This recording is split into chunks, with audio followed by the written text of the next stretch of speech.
पूर्वी दिल्ली में साफ गंगा वाटर की सप्लाई के लिए बड़ा कदम, भागीरथी प्लांट की बदली जाएगी पुरानी पाइपलाइन, सीएम अरविंद केजरीवाल ने किया ऐलान।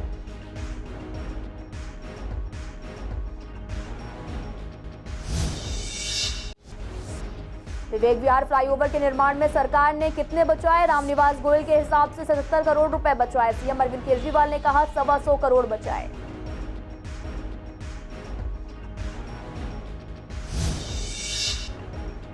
गांधीनगर मार्केट में एक बार फिर लगा लंबा जाम, त्योहारों के सीजन में जाम से सभी परेशान, लोगों को घंटे फंसे रहना पड़ता है जाम में।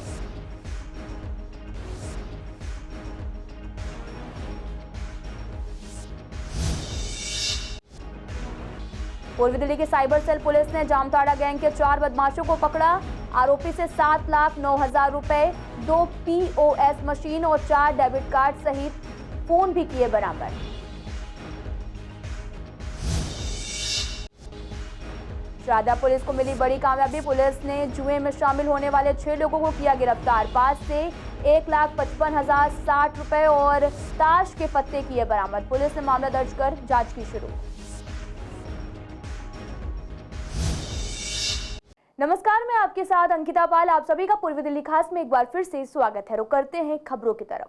दिल्ली के सीएम अरविंद केजरीवाल ने मंगलवार को कहा है कि भागीरथी वाटर ट्रीटमेंट प्लांट की 40 साल पुरानी पाइपलाइन को बदला जाएगा, जिससे पूर्वी दिल्ली के निवासियों को गंगा का साफ पानी उपलब्ध कराने में मदद मिलेगी। इस कदम से क्षेत्र में 24 घंटे पानी की आपूर्ति सुनिश्चित करने में भी मदद मिलेगी।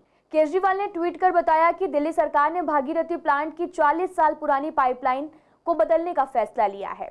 इस 20 किलोमीटर लंबी पाइपलाइन के बदलने से पूर्वी दिल्ली के लाखों लोगों तक 130 MGD साफ गंगा जल पहुंचाया जाएगा।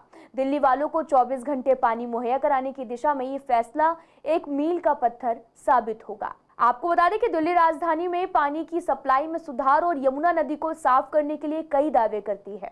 इस महीने की शुरुआत में डिप्टी सीएम मनीष सिसोदिया ने भी राजधानी में 24 घंटे पानी की सप्लाई सुनिश्चित करने के लिए करीब 60 करोड़ रुपए की लागत से नागलोई वाटर ट्रीटमेंट प्लांट में एक नए फिल्टर हाउस के निर्माण को मंजूरी दे दी है। सीएम अरविंद केजरीवाल ने सोमवार शाम को अप्सरा बॉर्डर से आनंद विहार के बीच सिग्नल फ्री ट्रैफिक के लिए जिस फ्लाईओवर का शिलान्यास किया, उसकी मूल लागत को लेकर लोगों में कंफ्यूजन पैदा हो गया है। हालांकि 1440 मीटर लंबा ये फ्लाईओवर 257 करोड़ में बनकर तैयार हो जाएगा। ये तो निश्चित था, लेकिन असल में इसकी लागत कितनी तय की गई थी, इसे लेकर लोगों में शंका है। इसकी वजह यह भी है कि इस क्षेत्र के विधायक और विधानसभा अध्यक्ष रामनिवास गोयल ने और सीएम अरविंद केजरीवाल ने असल लागत अलग अलग बताई है।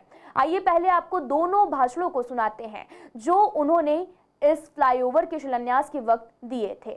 में था केजरीवाल जी के प्रयासों से सफल हुआ है। इस पर लगभग 334 करोड़ रुपया इसकी टेंडर कॉस्ट थी। आपको जानकर आश्चर्य होगा, किसी ईमानदार सरकार में इसका टेंडर 257 करोड़ रुपए में कुल गया। ये बड़े अद्भुत आश्चर्य और सुखद आश्चर्य की बात है। 15 महीने में पुल पूरा होना है और ये भी मेरे लिए बड़ी सुखद बात है कि जिस कंपनी ने शास्त्री पार्क, ये 6 लेन फ्लाईओवर है, अप्सरा रेलवे ओवरब्रिज से लेके आनंद विहार ओवरब्रिज तक। बीच में 3 रेड लाइट हैं जिनको रामप्रस्थ की, श्रेष्ठ विहार की और विवेक विहार की, इन तीनों के ऊपर से होता हुआ गुजरेगा। 15 महीने में पूरा हो जाएगा। और जैसा कि मैं बोलता हूँ, हर काम के अंदर हमारी सरकार पैसे बचाती है।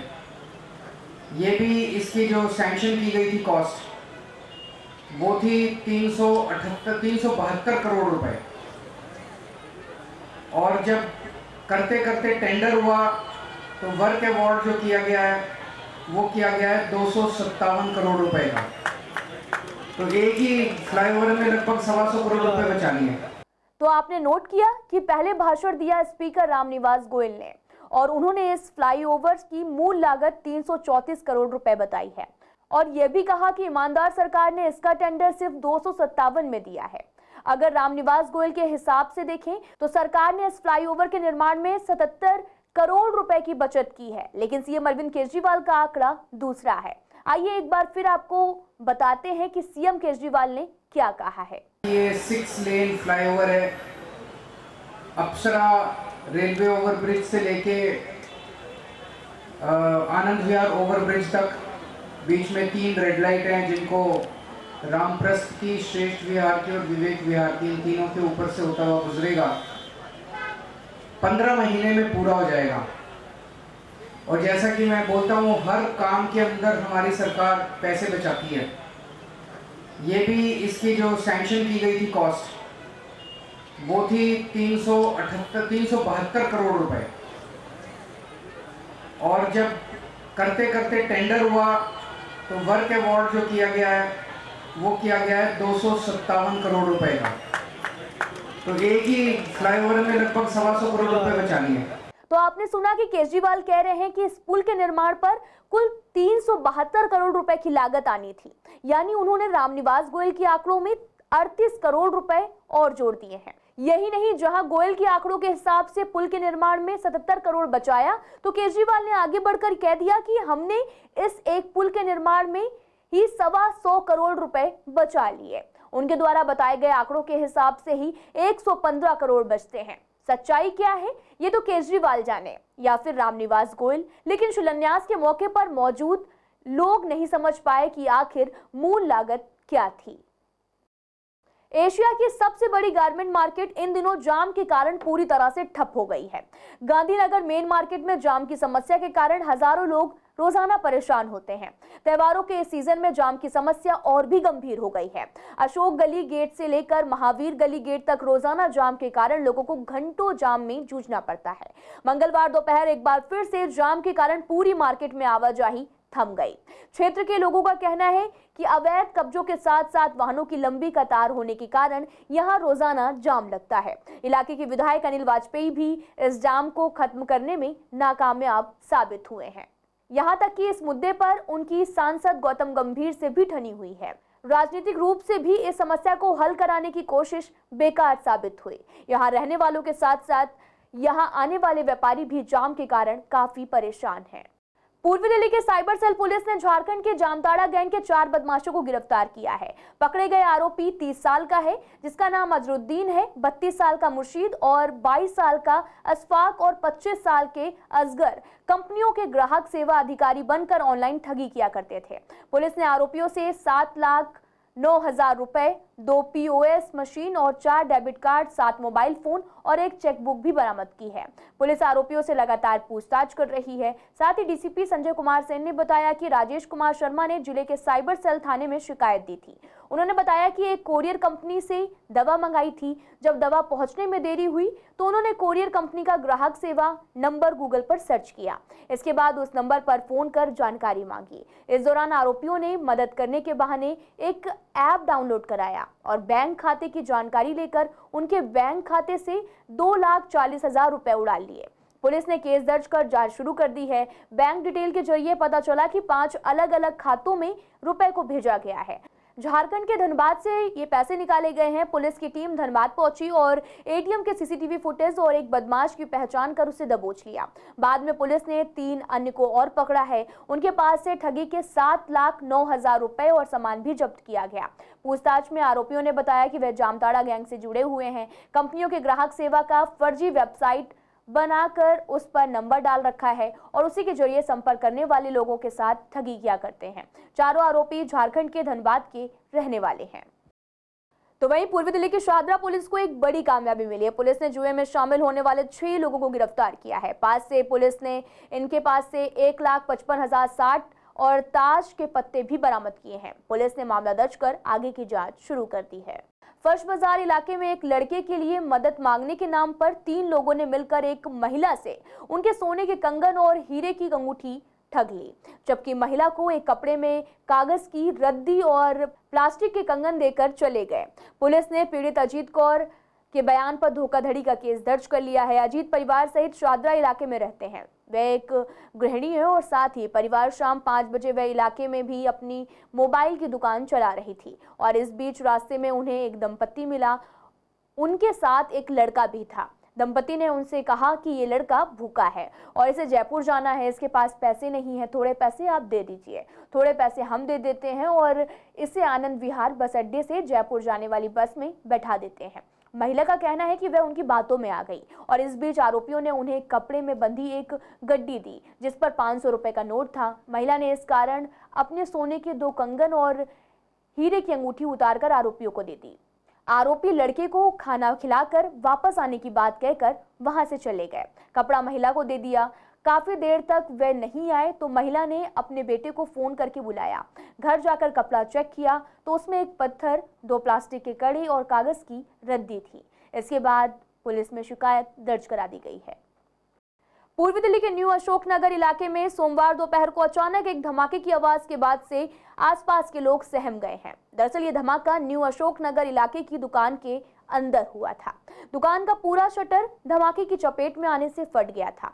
धमाका इतना तेज था कि आसपास लोग मुंह पर रुमाल रखकर नजर आए, जिसके बाद पुलिस को कॉल की गई और उसी दौरान आसपास के जो पड़ोस के लोग हैं उन लोगों ने घायल हुए एक 16 साल के लड़के को पास के हॉस्पिटल लाल बहादुर शास्त्री अस्पताल में भर्ती कराया, जहां उसकी हालत को देखते हुए उसे सफदरजंग अस्पताल में रेफर कर दिया गया, जहां उसकी हालत नाजुक बताई जा रही है।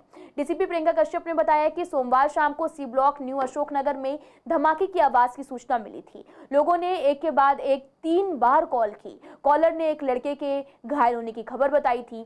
सूचना मिलने के बाद तुरंत टीम मौके पर पहुंची। तब तक 16 साल के किशोर को नजदीकी अस्पताल में पहुंचाया जा चुका था। वह 30 से 40% झुलसा हुआ है। उसके हाथों के अलावा चेहरे और शरीर के दूसरे हिस्सों में भी गंभीर चोटें हैं। घटनास्थल पर पुलिस को एक पाइप गन के टुकड़े बरामद हुए। पुलिस की टीम ने औपचारिकता पूरी करने के बाद उनको कब्जे में ले लिया। क्राइम टीम के अलावा बाद में एफएसएल की टीम को भी मौके पर बुला लिया गया। मौके से सैंपल इकट्ठा किए गए और इसके अलावा पाइप गन कहां से आई और किसने मंगाई थी। चश्मदीदों ने भी बताया कि लड़का गंधक और पोटाश को मिलाकर एक पाइप गन में भर रहा था। उसके बाद उसमें आग लग गई और ऐसा पुलिस को भी शक है कि लड़के ने शरारत से इस पाइप गन में मसाला तैयार किया होगा, जिसके बाद उसने इसमें धमाका कर दिया, जिसकी वजह से उसे चोट लगी है। मॉर्निंग वॉक करने वाले लोगों से लूटपाट करने वाले नमस्ते गैंग के एक मेंबर नौशाद उर्फ बादशाह को गिरफ्तार किया गया है। आपको बता दें कि आरोपी गाजियाबाद के फरक नगर का रहने वाला है, जो ऑटो चलाया करता था। इस गैंग ने गन पॉइंट पर विवेक विहार और सीमापुरी इलाके में लूटपाट की वारदात को अंजाम दिया। साथ ही डीसीपी आर सत्यसुंदरम ने बताया कि प्रवीण महाना जो है वो 2 सितंबर की सुबह करीब 5:50 पर विवेकानंद कॉलेज के करीब 4 बाइक और स्कूटर सवार बदमाशों ने रोका था। आरोपियों ने नमस्ते कर गन पॉइंट पर गोल्ड का कड़ा उतरवा लिया। इसके बाद फरार हो गए। महज 15 दिन बाद इसी गैंग ने सीमापुरी इलाके के मृगनैनी चौक पर एक प्रॉपर्टी डीलर से गन पॉइंट पर गोल्ड का कड़ा लूटा। दोनों ही मामलों में पुलिस ने लूट का मुकदमा दर्ज कर लिया है। पुलिस ने सीसीटीवी कैमरे की फुटेज भी खंगाल रही है। साथ ही आरोपी अफजाल, मोहम्मद शमशा और शाहिद को भी अरेस्ट कर लिया गया है। इसमें पिस्टल, कारतूस, बाइक और स्कूटर बरामद की गई है। पुलिस ने रिमांड पर लेने के बाद शाहिद को निशानदेही पर सीमापुरी के प्रॉपर्टी डीलर से लूटा कड़ा भी बरामद किया। इस वारदात में शामिल बादशाह फरार था। एसीपी महेंद्र सिंह की देखरेख और इंस्पेक्टर विकास कुमार की लीडरशिप में एसआई प्रशांत और अशोक की टीम बनाई गई, जिसने इसे गिरफ्तार कर लिया था।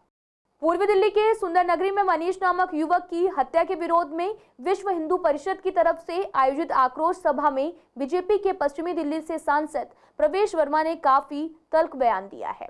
आपको बता दें कि दिल्ली के दिलशाद गार्डन में रविवार को आयोजित इस कार्यक्रम में नफरती बयानबाजी को लेकर दिल्ली पुलिस ने केस दर्ज कर लिया है। ये कार्यक्रम विश्व हिंदू परिषद सहित कई हिंदू संगठनों द्वारा आयोजित किया गया।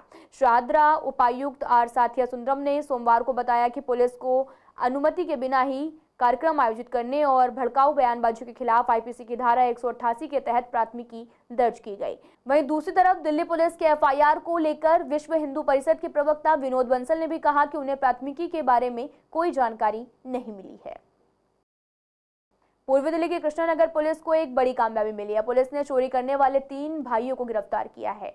ये चोर गोडाउन फैक्ट्री को निशाना बनाया करते थे। चोर ई रिक्शा से ये सारा सामान नोएडा, गाजियाबाद बेचा करते थे। पुलिस ने मामला दर्ज कर जांच शुरू कर दी है। पूर्वी दिल्ली के कृष्णानगर पुलिस को एक बड़ी कामयाबी मिली है। पुलिस ने 2 ऑटो लिफ्टर को पकड़ा, पास से इनके 2 स्कूटी दिल्ली नंबर की बरामद की है और साथ ही पकड़े गए आरोपी के नाम मोहन सिंह और नकुल अरोड़ा है। मोहन सिंह 36 साल के हैं और झिलमिल के रहने वाले। वहीं नकुल 32 साल का है, वो भी झिलमिल का रहने वाला है। पुलिस ने मामला दर्ज कर जांच शुरू कर दी है। सुकन्या योजना के पीएम नरेंद्र मोदी के 73वें जन्मदिन पर 73 कन्याओं का पूजन कर डाकघर में सभी के सहयोग द्वारा 1000 रुपए में खाता खुलवाकर उन्हें पासबुक सौंपी गई। आपको बता दें कि कार्यक्रम में जिला अध्यक्ष रामकिशोर शर्मा, बीजेपी नेता डॉक्टर सुगा शर्मा और साथ ही प्रदेश अध्यक्ष आदेश गुप्ता और पूर्व पार्षद संदीप कपूर और कई नेता भी कार्यक्रम में शामिल हुए। हम लोग प्रधानमंत्री की जो योजना सुकन्या योजना जी, उसके तहत 73 कन्याओं का आज पूजन करने वाले हैं। अब पूजन करने के बाद उनको पासबुक देने वाले हैं जिनके अकाउंट में एक जगह पे जमा हो चुके हैं। तो ऐसी 73 कन्याओं को हमने चुना है। आने वाले समय में ऐसे और भी केस आएंगे तो हम उसको भी अपने संज्ञान में लेंगे। मैं आपको बता देना चाहता हूँ कि ये सब वो कन्याएं हैं जिनकी माताएं घरों में काम करते, घरेलू सहायिकाएं हैं या धागे काट के अपना काम चलाती हैं। इनके पास साधन नहीं है। हम उनको सुकन्या योजना के प्रति जागरूक करने वाले, उनको बताने वाले इससे लाभ क्या है। क्योंकि हम 1000 रुपये जमा करके देने वाले हैं, बाकी 13 साल को जमा करना है, 14,000 रुपये जमा कर देंगे। उनको 21 साल की कन्या होने पे लगभग 45 से 50,000 मिलने वाले हैं, जो उस कन्या की शादी में या उसकी पढ़ाई में काम आने वाले हैं। तो बहुत ही अद्भुत योजना, सबसे ज़्यादा ब्याज से मिलने वाला है 7.6% और साथ में चक्रवृद्धि ब्याज। तो हमने आज उनको पूजन करके पासबुक देंगे, उनको कपड़े देंगे, उनको हम जूते देंगे और साथ में उनको 100 रुपये नकद भी देने वाले हैं। पिछले काफी समय से गीता कॉलोनी शमशान घाट से लेकर सिलाई सेंटर तक जाने वाली सड़क जो कि काफी समय से बनाने के लिए छोड़ दी गई है। ऐसा पहली बार नहीं कि सड़कों की खुदाई कर उसे भरा न गया हो या फिर सड़क को आधी बनाकर छोड़ दिया गया है। कई बार तो ऐसा भी होता है कि पाइपलाइन डालने के बाद मिट्टी को सही तरीके से नहीं दबाया जाता, जो वाहन चालकों के लिए हादसों का सबब बनता है। सड़कों की दशा सुधारने का आश्वासन देकर जिम्मेदारी से पल्ला झाड़ लिया जाता है। वहीं लोगों का कहना है कि सड़क पहले से भी काफी ज्यादा व्यस्त हो गई है। साथ ही सड़कों को खोदकर ऐसे ही छोड़ दिया जाता है। लोगों का कहना है कि इस सड़क को अगर बनाना ही नहीं होता तो जल्दी में काम ही क्यों करते हैं, जिससे लोगों को कई तरीके की समस्याएं उठानी पड़ती हैं। ये मैडम शमशान घाट तक जाती है और ये अंदर सेक्टर में जाती है गीता कॉलोनी के अंदर। मैडम ठीक ही नहीं करते, कुछ ना कुछ तोड़ा फाड़ी रखते हैं हमेशा। और जाम की सिचुएशन ये रोड पे तो हमेशा जाम लगे रहता है। ऑलमोस्ट जहाँ जाम लग रहा है, सड़क टूटने की वजह से लग रहा है ये एक दिन का काम नहीं है। अभी देख लो कितने दिन हो गए हैं। मैडम पता नहीं किस लिए तोड़ा गया है, ये एक दिन का काम नहीं है। अगर किसी प्राइवेट आदमी को भी काम दिया जाए ना तो एक दिन में ही वो रोड ठीक कर देगा और सरकार से भी कम पैसे लेगा। अब इस वजह का तो पता ही नहीं चलता क्या वजह है, लेकिन ये सड़क और सड़कों से बहुत बेहतर थी जब ये तोड़ी गई है। वो और सड़कों से बहुत बेहतर थी, कोई इस बात पे सड़क पे खराबी नहीं थी। और ये करीब 8 दिन हो गए और 8 दिन में सड़क को इतना बेकार कर दिया। लोग इतने परेशान हो रहे हैं। अभी तो स्कूल की छुट्टियाँ थी पहले, तो अब स्कूल खुल गए हैं परसों से। अब और परेशानी होगी, कसम 3-3 घंटा नहीं, कोई नहीं आया, बस तोड़ के चले गए हैं। बस दिक्कत हो रही है मैडम, जाम लग रहा है। टूटने 4 दिन से तोड़ा हुआ है, वो बन नहीं रहा, इसके वजह से जाम लग रहा है। तोड़ा हुआ रोड तोड़ा हुआ है, रोड तोड़ करके छोड़ दिया, 4 दिन हो गया। फिलहाल इस बुलेटिन में इतना ही। तमाम खबरों के लिए आप देखते रहिए CCN लाइव।